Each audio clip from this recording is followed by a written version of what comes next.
2024년 세금 보고가 오늘 자정에 마감됩니다. 컬럼비아 대학교에서 팔레스타인 지지 시위를 조직했던 팔레스타인 학생 활동가가 시민권 면접 받으러 이민국 사무실에 갔다가 그 자리에서 ICA에 체포됐습니다. 하버드대와 도널드 트럼프 행정부가 문화 전쟁의 한복판에서 정면 충돌했습니다. 제3회 장보고환상 수상자 세계대회의 하이라이트 행사인 장보고환상 뉴욕 비즈니스 엑스포가 키스뷰티 그룹 본사에서 성공적으로 개최됐습니다. 모두가 누릴 수 있는 권리, 바로 아름다움입니다. 키스는 누구나 더 쉽고 당당하게 자신의 아름다움을 즐길 수 있는 세상을 꿈꿉니다. 키스는 우리 모두의 미래가 더 아름답게 빛날 수 있도록 최선을 다할 것입니다. 당신의 아름다움의 모든 순간, 키스가 함께합니다. 뉴뱅크와 함께 꿈의 집을 마련하세요. 빠른 승인, 맞춤형 서비스, 전문가 상담, 지역 전문성, 경쟁력 있는 이자율. 뉴뱅크가 주택 소유를 쉽고 간편하게 모든 단계에서 도움을 드립니다. 지금 바로 가까운 뉴뱅크 지점을 방문해서 홈모기지 대출 상품에 대해 문의하세요. 뉴뱅크 제공입니다.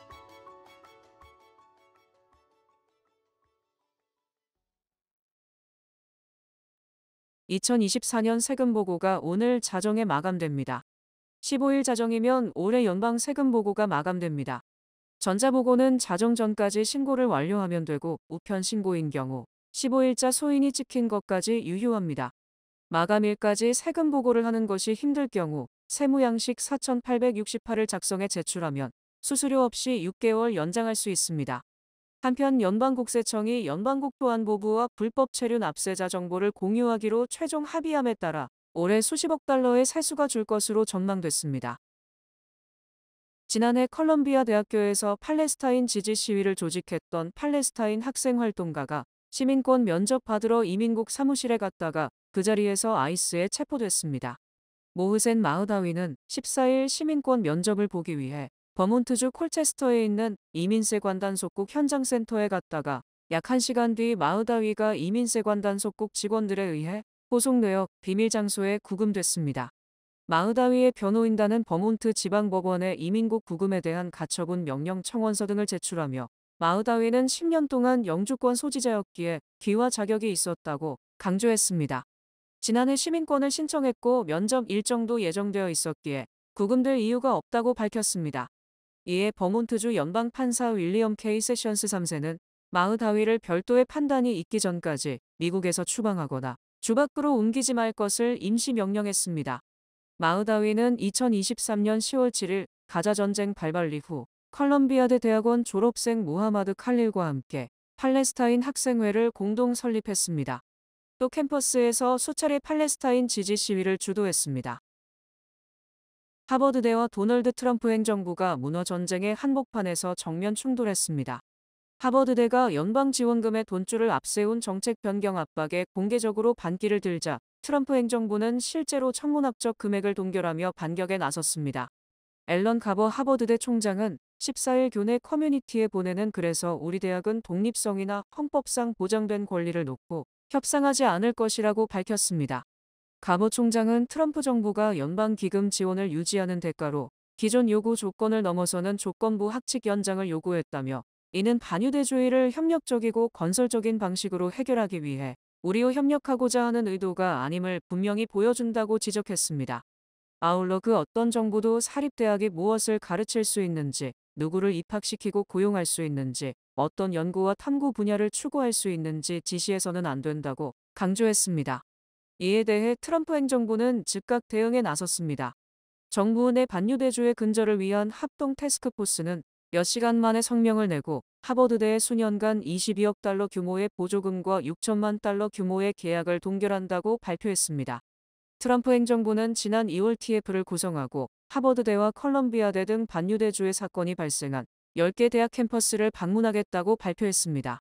이 가운데 하버드대에 대해서는 최대 90억 달러 규모의 연방기금 지급 및 계약 여부를 재검토하고 있다며 지속적인 재정 관계를 위해 필요하다고 판단되는 9가지 조치 실행을 요구했습니다. 제3회 장보고환상 수상자 세계대회의 하이라이트 행사인 장보고환상 뉴욕 비즈니스 엑스포가 키스뷰티그룹 본사에서 성공적으로 개최됐습니다. 지난 11일 키스그룹 본사에서 진행된 엑스포에는 완도군 수출기업 및 장보고 아카데미 동문기업 등 한국 지은누 소기업 관계자들과 동부지역의 주요 바이어들이 직접 참여해 제품 전시, 1대1 수출 상담, 실무 설명회 등 다채로운 프로그램이 진행됐습니다. 특히 하나물산 500만 달러와 완도맘 480만 달러 등 14건 총 1860만 달러의 MOU를 체결하는 등 실질적인 비즈니스 성과를 끌어냈습니다.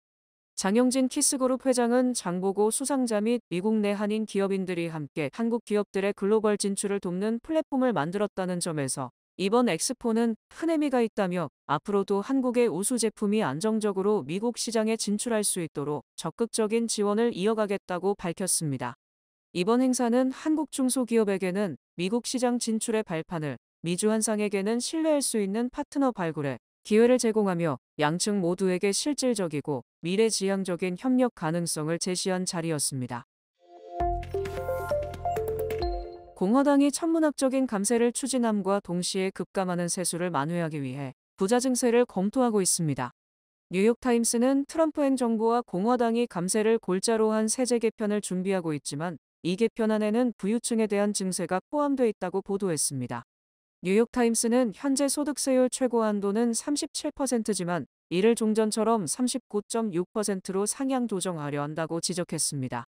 독신 기준 연소득 60만 9천 달러 이상에게는 당초 39.6%의 세율이 적용됐지만 지난 2017년 트럼프 1기 행정부 때의 대규모 감세로 세율이 37%로 낮아진 상황입니다. 하지만 이는 올해 말까지의 한시적인 세율로 이에 대한 연장 조치 등이 없는 한 세율은 다시 39.6%로 자동적으로 감세 이전 세율로 복원됩니다. 세금정책센터는 소득세율 최고 한도를 39.6%로 되돌린다면 한 해 세수가 3,660억 달러, 약 520조 원이 늘어날 것으로 예상했습니다. 반면 내년에도 37%의 소득세율 최고 한도와 다른 감세 조치가 계속 유지된다면 연방정부의 부담은 연 4조 달러에 달할 것으로 추정됩니다. 즉 소득세율 최고 한도를 원래대로 복원한다면 연방정부는 상당한 재정 적자를 덜게 되고 국가 부채에 대한 부담도 줄어들게 됩니다. 특히 공화당은 소득세율 최고 한도 복원에 그치지 않고 연소득 100만 달러 이상에 대해서는 39.6%보다 더 높은 세율을 부과하는 방안도 검토 중인 것으로 알려졌습니다. 미국인들의 실직 우려가 팬데믹 이후 가장 높은 것으로 조사됐습니다. 뉴욕 연방준비은행이 14일 발표한 3월 소비자기대 조사에 따르면 평균 실업률 기대치, 즉 1년 뒤 실업률이 지금보다 높아질 것이라는 답변이 44.0%로 4.6%포인트 급등했습니다. 특히 이는 코로나19 확산 직후인 2020년 4월 이후 가장 높은 것이며 이 같은 증가세는 연령과 교육 수준, 소득계층에 관계없이 광범위하게 확산된 상태라고 밝혔습니다. 또 1년 뒤 인플레이션 기대치 중간값은 3.6%로 0.6% 상승했으며 이는 연준 목표치 2%보다 2배 가까이 높은 것이어서 물가 상승은 불가피하다는 생각이 보편적 인식으로 자리 잡았습니다. 반면 1년 뒤 주가가 상승할 것이라는 인식은 33.8%로 3.2%포인트 하락했으며 이는 지난 2022년 6월 이후 가장 낮은 것입니다. 하지만 이 조사는 트럼프 대통령이 상호 관세를 발표하기 전에 실시된 것이어서 관세 전쟁 여파를 고려한다면 미국인들의 경제 심리는 더욱 악화됐을 것으로 추정됩니다. 미시건대가 발표한 소비자 신뢰지수 역시 가파르게 하락하는 등 민간 조사에서도 미국민들의 경제 우려가 그대로 반영됐습니다. 이 조사에서 4월 소비자 신뢰지수 예비치가 전월 확정치보다 6.2포인트 하락한 50.8을 기록, 예상치 54.5를 크게 밑돌았으며 소비자 신뢰지수는 4개월 연속 하락세를 이어가고 있습니다. 또 향후 1년 기대 인플레이션은 6.7%로 급등, 전월 대비 1.7%포인트 급증했으며 연준 목표치의 3.5배를 기록했습니다. 이처럼 미국 소비자들이 불경기하에 물가 폭등을 우려함에 따라 연준이 금리 인하가 아닌 금리 인상 카드를 검토할 가능성이 커졌습니다. 취업이민 영주권이 조금 나아지는 듯 했으나 또 다시 급제동이 걸리며 제자리 걸음을 했습니다. 연방국무부가 발표한 5월 영주권 문호에 따르면 취업이민 3순위 숙련직 영주권 승인 일자는 2023년 1월 1일로 지난달보다 한 달 당겨진 반면 3순위 비숙련직은 2021년 5월 22일로 하루도 빨라지지 못했습니다. 특히 취업이민 3순위 숙련직과 비숙련직의 접수 일자는 하루도 진전되지 못하고 동결됐습니다. 취업이민 2순위 영주권 승인 일자도 2023년 6월 22일, 영주권 접수 일자는 2023년 8월 1일로 역시 제자리 걸음을 거듭했습니다. 취업이민 1순위와 5순위 투자이민만 오픈 상태를 유지했고 4순위 종교이민은 영주권이 전혀 발급되지 않고 있습니다. 가족이민도 4순위 시민권자 형제자매만 영주권 승인 일자가 2008년 1월 1일로 5개월 당겨졌을 뿐 나머지 순위는 모두 동결됐습니다. 다만 가족이민 영주권 접수 일자는 2A 순위가 3개월 보름, 4순위가 2개월 당겨졌으며 나머지 순위는 접수마저 하루도 진전되지 못했습니다. 트럼프 대통령이 14일 자동차 부품에 대한 관세를 추가로 면제해주겠다는 뜻을 밝히면서 또 다시 갈지자 행보를 이어갔습니다. 트럼프 대통령은 이날 일시적인 관세 면제를 검토하는 특정한 품목이 있느냐는 질문에 나는 자동차 업체 일부를 돕기 위한 조치를 검토하고 있다고 답했습니다. 트럼프 대통령은 자동차 회사들은 캐나다와 멕시코에서 생산하던 부품을 미국에서 만들기 위해 생산을 전환하고 있다. 따라서 그들은 시간이 조금 더 필요하다고 설명했습니다. 즉, 자동차 회사들이 수입 부품을 미국 내에서 자체 생산하기 위해서는 시간이 필요한 만큼 일정 기간 이들 부품에 대한 관세를 면제할 것임을 시사한 것입니다. 트럼프 대통령은 지난 3일부터 자동차에 대한 관세 25%를 부과하고 있으며 엔진과 변속기, 파워트레인 등 핵심 부품에 대해서는 다음 달 3일 관세를 부과할 계획이었습니다. 하지만 트럼프 대통령이 자동차 부품에 대한 관세 면제를 시사함에 따라 자동차 업체들은 걱정을 덜게 됐으며 이를 통해 트럼프 대통령이 실제로는 관세에 따른 물가 상승을 우려하고 있음이 드러났습니다. 특히 자동차 산업은 미국 내 얼마 남지 않은 제조업 부문의 핵심 산업이며 미국민들이 가장 민감하게 반응하는 것이 자동차 가격이므로 트럼프 대통령이 미국 기업과 미국민을 위한 조치를 취한 것으로 풀이됩니다. 트럼프 대통령은 또 애플 제품이나 스마트폰에 대한 관세도 유예되느냐는 질문에 내가 마음을 바꾸지는 않았지만 나는 매우 유연한 사람이다. 여러분도 그래야 한다. 벽에 막히면 위나 아래로 피해가야 한다며 고지고대로 관세를 부과하지는 않을 것임을 시사했습니다. 경기 침체 우려가 지구촌 전체를 엄습한 가운데 미국과 중국에서 기업 파산이 증가하고 있는 것으로 나타났습니다. 월스트리트저널은 스탠더드 앤 푸어스 인텔리전트 자료를 인용, 올해 1분기에 미국 기업 약 190개가 챕터 11 파산 보호를 신청했다고 보도했습니다. 이는 지난 2010년 1분기 250건 이후로 15년 만에 최대를 기록한 것이며 그동안 175건을 넘은 적도 없었습니다. 파산 보호 신청을 한 기업 중 산업재 관련 기업이 32건으로 가장 많았고 재량 소비재 기업이 24건으로 뒤를 이었습니다. 미국뿐 아니라 부동산 시장 침체가 계속되고 미국과 관세 전쟁을 벌이고 있는 중국에서도 파산이 크게 늘어나고 있습니다. 로이터 통신은 중국 최고인민법원의 지난달 발표를 인용, 지난해 파산 사건은 전년보다 6.5% 늘어난 3만 건에 달한다고 보도했습니다. 이는 지난 2020년 파산 사건이 1만 132건이었음을 감안하면 3배나 급증한 것입니다. 특히 중국 최고인민법원은 회생 가능성이 없는 좀비 기업을 제때 청산하고 가짜 청산으로 빚을 갚지 않으려는 기업을 엄벌할 것이라고 강조했습니다. 하지만 중국은 주주들의 동의 없이 파산 신청이 가능하기 때문에 중국 기업에 투자한 외국인들은 하루아침에 주식이 휴지 조각으로 변하는 등 피해가 속출하고 있습니다. 미중 관세 전쟁이 발발, 양국 간 관세율이 세 자릿수로 치솟으면서 양말과 스타킹 등 일상생활용품들의 교역도 사실상 중단됐습니다. 월스트리트저널은 세계 최대 도매 시장으로 세계의 공장으로 불리는 중국 저장성 이유 시장에서 미국 바이어들이 사라졌다고 보도했습니다. 월스트리트저널은 미국 바이어들이 유명한 장난감 인형 퍼피 구조대에서 파나마 모자, 장난감 저격총 등 모든 것을 사기 위해 이유 시장에 왔었다. 하지만 트럼프 대통령의 대중국 관세 부과 이후 이제는 관세를 감안하면 중국에서 사갈 만한 상품이 없다고 분석했습니다. 현재 중국 상품에 대한 미국의 관세는 145%, 미국 상품에 대한 중국의 관세는 125%로서 사실상 상품 가격이 2.5배가량 오른 상황이며 이유 시장은 미식 축구장 1,000개를 모아놓은 규모로 7만 5천 개 이상의 판매상이 운집해 있습니다. 월스트리트저널은 EU 시장은 전 세계 양말 생산의 3분의 1을 차지하는 연간 250억 켤레 이상의 양말을 판매하고 있으며 미국은 지난 2023년 양말과 스타킹 수입의 56%가 중국산으로 집계됐습니다. 이에 따라 중국산 양말 가격이 2.5배 이상 상승하는 바람에 중국산 양말을 수입해도 가격 이점이 없으며 미국인들은 자동적으로 최소 2.5배 이상의 양말 가격 인상에 시달리게 됐습니다.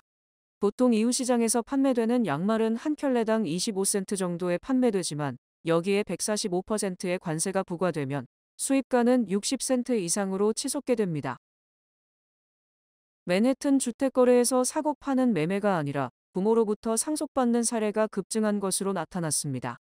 부동산 거래 분석회사 아톰은 부의 상속을 위한 수단은 트러스트, 즉 신탁을 통해 거래되는 맨해튼 주택의 비중이 3년 전에는 전체 거래의 17%에 불과했지만 지난해에는 28%로 급증했다고 밝혔습니다.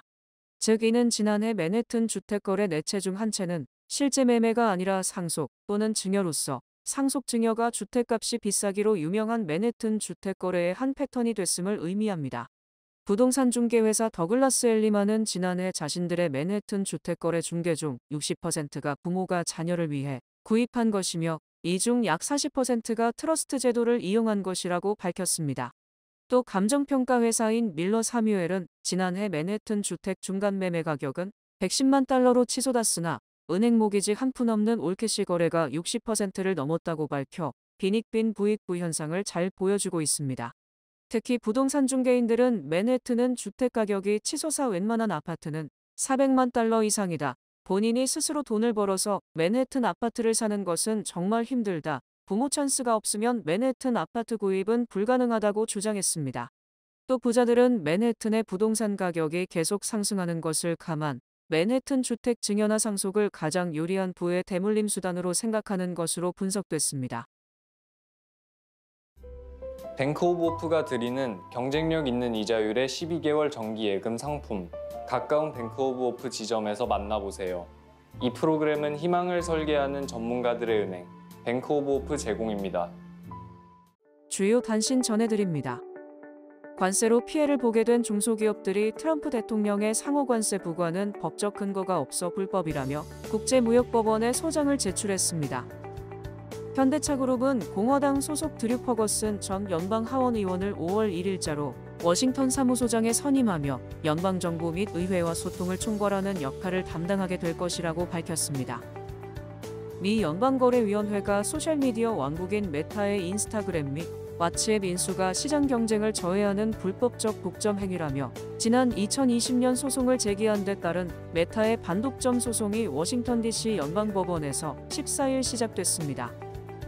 재외동포청은 2025년 4월 이달에 재외동포로 1,200만 달러를 기부하는 등 한미관계 발전에 애쓴 고 홍명기 전 밝은미래재단 이사장을 선정했습니다. 백악관이 공개한 트럼프 대통령의 건강검진 결과에서 주치의는 트럼프 대통령이 국가원수이자 총사령관 임무를 수행하기에 뛰어난 인지능력과 신체 건강을 보여주고 있다고 밝혔습니다. 코로나19 팬데믹 이후 중단됐던 평양국제 마라톤 대회가 지난 4월 6일 외국인 100여 명을 포함 2천여 명이 출전했습니다. 월가에서 가장 영향력 있는 인물 중 한 명인 JP 모건 체이스의 제이미 다이먼 회장이 승계 작업을 추진 중인 가운데 3,150만 달러 규모의 자사주를 매각했습니다. 한인 일당이 명문 하버드대 인근 고급 아파트에서 운영했던 매춘업소를 시간당 최대 600달러를 내며 이용했던 이른바 미국 사회 고위층 등 VIP 고객들의 명단이 공개되며 지역사회가 충격에 휩싸였습니다. 날씨 전해드립니다. 수요일인 내일은 바람이 많이 불겠습니다.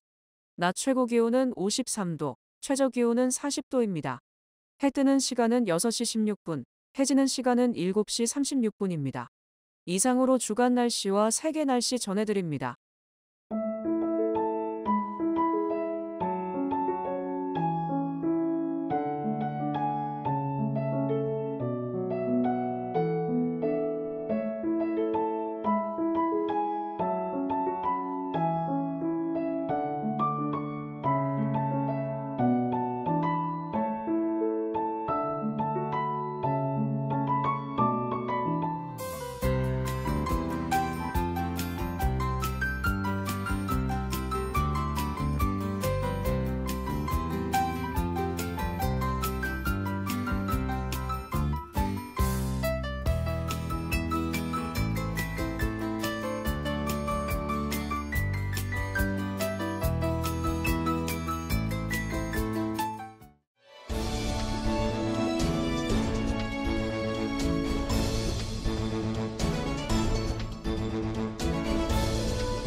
이상으로 4월 15일 화요일 TKC 뉴스데스크 여기서 마치겠습니다. 시청해주신 여러분 고맙습니다.